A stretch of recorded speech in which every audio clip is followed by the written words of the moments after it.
समुद्र मंथन की कहानी सब जानते हैं, लेकिन जब देवता और असुर मंदराचल पर्वत को मंथन के लिए तैयार कर रहे थे, उसी समय दो महान नाग शेष और वासुकी कैलाश की ओर अग्रसर हुए। दोनों ही महर्षि कश्यप की संतति थे, पर उनका स्वभाव और मार्ग एक दूसरे से भिन्न था। शेष शांत, तपस्वी और गहन धैर्य वाले, वासुकी तेजस्वी, कर्मशील और त्याग को तत्पर। लोक परंपराओं के अनुसार मंथन से पहले वासुकी को ध्यान था कि उसे रस्सी बनाया जाएगा। उसका शरीर पर्वत और समुद्र के बीच फंसेगा, अग्नि और विष की पीड़ा सहनी पड़ेगी।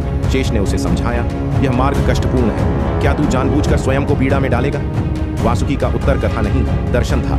यदि मेरी वेदना से लोगों को अमृत मिलता है तो वह पीड़ा भी कर्तव्य बन जाती है। यहीं दोनों के मार्ग स्पष्ट हो गए। शेष ने संयम को चुना, स्थिरता को, धारण को।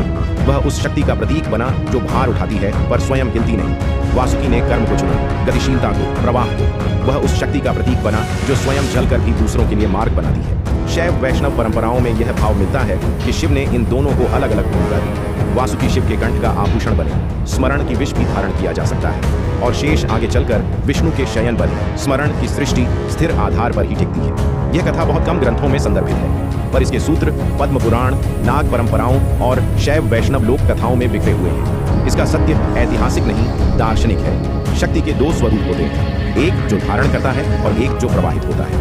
और जब स्थिरता और गति एक ही चेतना की सेवा में हो, तभी सृष्टि संतुलन में रहती है।